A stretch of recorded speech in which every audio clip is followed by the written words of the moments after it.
propone la construcción de un sistema, la organización de un sistema educativo nacional en el marco de una situación en la que el sistema educativo nacional estaba altamente fragmentado.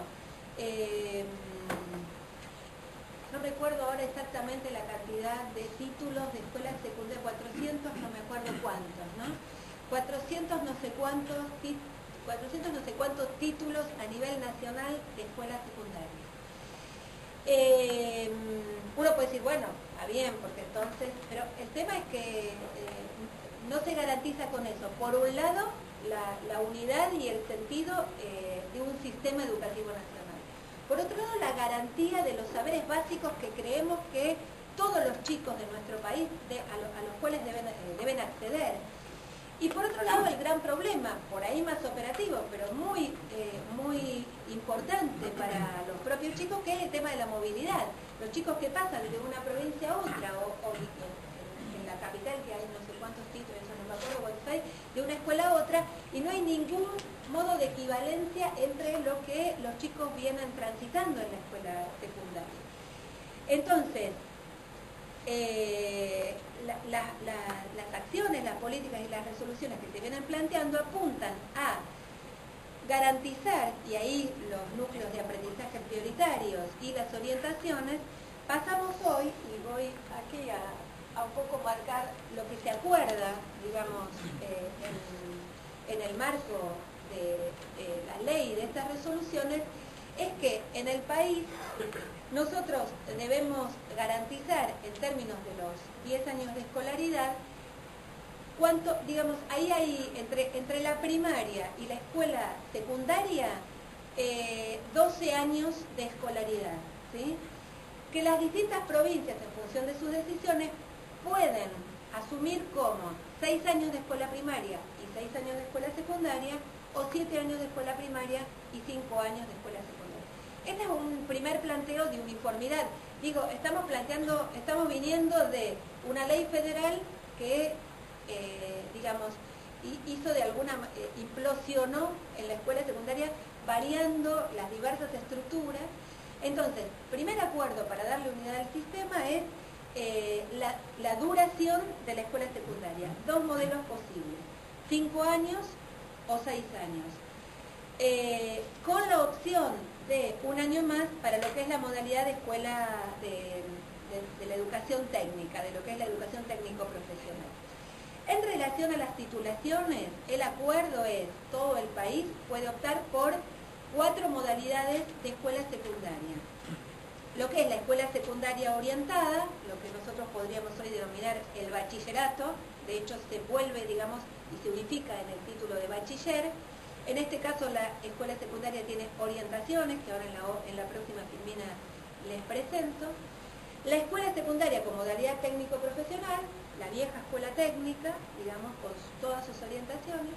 La escuela secundaria con modalidad artística, como una modalidad específica, y la escuela secundaria de educación permanente de jóvenes y adultos. Es decir, que hoy nosotros unificamos en todo el país a estas 4 posibles titulaciones, ¿sí? Me voy a quedar por nada, por avanzo, no sé por dónde recortar.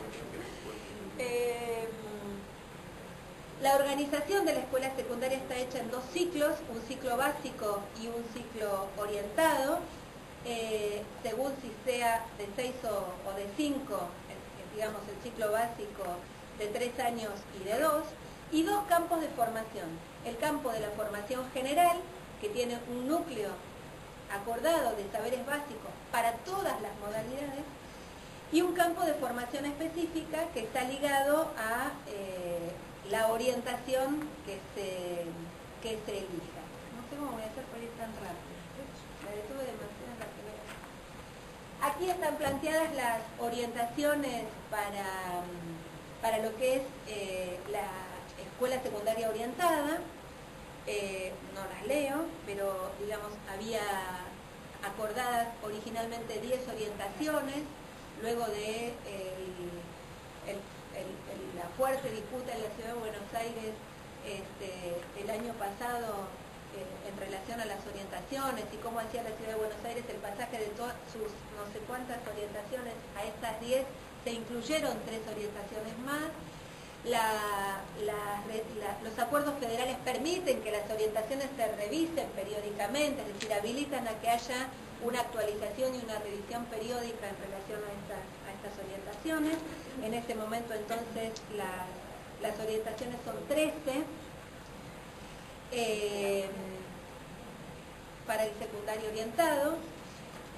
La modalidad técnico-profesional tiene sus propias orientaciones también en relación con, y también el INET es el responsable, el Instituto Nacional de Educación Tecnológica es el responsable, digamos, de trabajar con las jurisdicciones y luego presentar al Consejo Federal los acuerdos para las orientaciones. Y la modalidad artística que cruza, digamos, y que tiene formación dentro de lo que es la secundaria orientada y también en relación con la educación técnica. Bueno, avanzo aquí en función del tiempo y a ver, ¿qué son los NAP? ¿Sí? Que un poco lo estábamos planteando al principio. Los NAP surgen de este proceso de construcción, los núcleos de aprendizaje prioritarios surgen de este proceso de construcción federal, intentan dar esta unidad de saberes garantizados a cualquier chico que transite cualquier escuela del país. En ese sentido, son una base común para la enseñanza que expresan los saberes que como sociedad hoy, digamos, en esto quería un poquito avanzar sobre esta idea del currículum y su provisoriedad, ¿no? Es decir, hoy hay un acuerdo en relación a que estos son los saberes que consideramos, los saberes en términos de conceptos, preguntas, problemas, que consideramos claves en este momento en nuestra sociedad. En este sentido, los NAP son el mínimo obligatorio, pero no son lo único que hay que enseñar, es decir, luego cada diseño, los NAP son un acuerdo federal, pero que luego cada jurisdicción toma para elaborar sus diseños curriculares jurisdiccionales y en ese sentido puede aumentar, incrementar, agregar todos los saberes que considere necesarios en función de las decisiones de esa provincia. Y pretenden ser, en este sentido, un organizador para la enseñanza, ¿sí? Por eso también ese planteo en base a pensarlos como saberes. Bueno, me detengo así, y cierro con esta, en el caso de la enseñanza de la historia y cómo está planteado en los acuerdos federales. Yo me voy a centrar fundamentalmente en esto. En los acuerdos federales, los núcleos de aprendizaje prioritario en cada uno de los ciclos. En el ciclo básico, los núcleos de aprendizaje prioritarios están organizados para las ciencias, están denominados y considerados desde un enfoque areal, pero en ese sentido, y acá hay algo que es interesante, me parece, para mencionar, los núcleos de aprendizaje prioritarios para el ciclo básico fueron elaborados empezados a discutir básicamente y previo a la sanción de la ley nacional. Entonces, si ustedes los que los conocen, pero los que no los buscan, van a encontrarse con que figuran fundamentalmente como para el ciclo, para lo que era el tercer ciclo de lo que era la antigua EGB. En ese sentido, esos núcleos de aprendizaje prioritarios siguen siendo vigentes, pero han tenido algunas modificaciones posteriores a la ley y se ha enfatizado, y fundamentalmente en estos núcleos había 3 ejes que organizaban a partir de las ciencias sociales: las sociedades a través del tiempo, fundamentalmente referido a los contenidos históricos; las sociedades y los espacios geográficos, fundamentalmente referidos al campo de la geografía; y las actividades humanas y la organización social, fundamentalmente referidos al campo de la economía y de la sociología.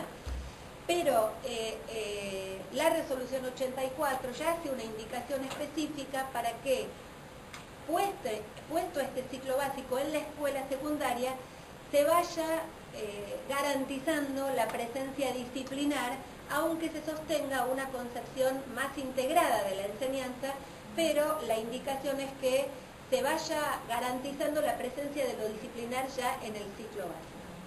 En el ciclo orientado, para la formación general, ya los NAP presentan, digamos, una organización directamente disciplinar con la presencia de la historia, la geografía y la economía. Yo traje 3 casos de cómo, esto es lo que regulan los acuerdos federales. Nosotros en este sentido, los acuerdos federales cuentan siempre con el voto y el acuerdo de las 24 jurisdicciones, que son una construcción que hacen las 24 jurisdicciones, y fijan un mínimo y un compromiso, pero luego, y en este término curricularmente, las jurisdicciones tienen la potestad de elaborar sus diseños jurisdiccionales y de tomar sus propias decisiones. En este momento hay solamente 4 diseños curriculares jurisdiccionales prácticamente en proceso de aprobación, y los otros están todavía en proceso de elaboración, así que yo lo único que voy a presentar es casi categorías de cómo han tomado las decisiones en relación a la enseñanza de la historia, algunos ejemplos. Por eso puse caso y no puse provincia, porque no tenemos, digamos, no están aprobados, así que no podemos, tan solo han presentado borradores que nosotros hemos mirado.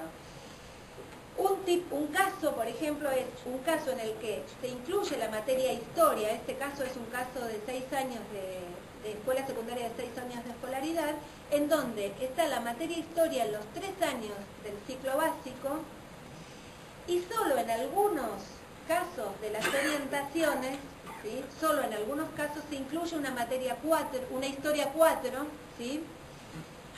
O una historia que va variando en función de la orientación. Por ejemplo, historia de las ciencias, en el caso de una orientación en ciencias naturales. Por ejemplo, un caso de historia regional, en el caso de la orientación en agro. Entonces, tenemos ahí la base común de esos 3 años, más, en algún caso, una 4ª historia, y en algún caso alguna historia con alguna orientación. Otro caso que han presentado algunas jurisdicciones es, en todo el ciclo básico hay 1, 2 y 3, es decir, están las 3 historias garantizadas en el ciclo básico, y todas las orientaciones, independientemente de cuál sea la orientación, incluyen una historia 4, ¿sí? Que en general aparece en ese 4.º año, ¿sí? Pero hay una historia, digamos, es 4, pero no siempre aparece en el 4.º año, a veces aparece en el... Y el resto de en el resto de los años de la orientación se incluye alguna historia, pero siempre con variantes según su orientación. Es decir, es una historia, pero, bueno, acá está, por ejemplo, historia local y regional o historia de las ciencias. Y el tercer caso se incluye en todos los años,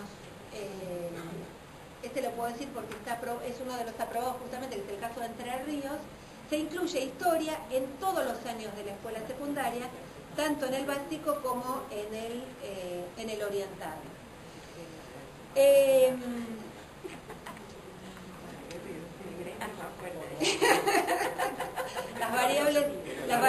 Las descripciones son muy... Disculpa, ¿en Entre Ríos son 5? En Entre Ríos son 6. Eso es gremial. Es gremial. Pero además tienen una carga horaria, porque acá, a ver, un poco más allá del caso, y tomando también la discusión muy fuerte y muy fresca, que digo, lo miro a Ariel, que sé que ha estado, pero digamos, seguramente también algunos de ustedes también, en la discusión fuerte del año pasado en la ciudad de Buenos Aires, sale historia, entra historia, etcétera. Yo diría 2 cuestiones a cruzar con esto, y nosotros estamos mirando eso digamos, los compañeros de áreas curriculares cuando miran los diseños. La primera pregunta es, y esta bien de pedagoga y no historiadora, es ¿en qué marco la enseñanza de la historia? Historia para qué, digamos, si uno mira el proceso formativo de los estudiantes, es historia para qué, en función de qué, al lado de qué materias, ¿no? Digamos, estas son las discusiones del currículum, ¿no? Cuando yo a veces planteo fuertemente la cuestión del currículum, digo, bueno, por ahí un día dejamos de enseñar matemática, no está definido que hay que estudiar historia o hay que estudiar matemática. Lo consideramos conveniente y adecuado en función de el perfil de un estudiante, de una situación epocal, de una situación geográfica, de un contexto. En ese sentido definimos socialmente que esto tiene valor para la formación de los ciudadanos y de los ciudadanos con las características que nos hemos fijado. Esto, digamos, como definición general. Más puntualmente, para mirar los diseños curriculares y más allá de las variables que se juegan en la toma de decisiones y los actores que intervienen en la toma de decisiones del currículum, mirar un poco las secuencias y también muy jugado con la carga horaria, porque en realidad hay casos de diseños curriculares que incluyen historias solo en un año, pero con una carga horaria que, solo en un año relativamente, o por ahí no lo incluyen en primero y no en segundo, porque acá también está el juego de una de las características que yo planteaba al inicio, que también hay una recomendación acordada federalmente, que es reducir la cantidad de espacios curriculares. Si nosotros reducimos para favorecer el aprendizaje de los estudiantes y para no generar esa dispersión en términos de los recorridos de los pibes por las 10 materias, por las 15 materias. Entonces, si nosotros tenemos una indicación y una recomendación de reducir los espacios curriculares, también hay juegos que hacen a veces las provincias en relación a concentrar horario y a lo mejor no garantizar que en todos los años, hay modelos de diseños curriculares que tienen mayor concentración horaria, 5 horas de historia en el primer año y luego 5 horas en el segundo. Entonces hay juegos que tienen que ver, no es en abstracto pensar si historia aparece o no en un año. Bueno, cierro y después en todo caso si hay espacio para las preguntas. Bueno, muchas gracias, Graciela.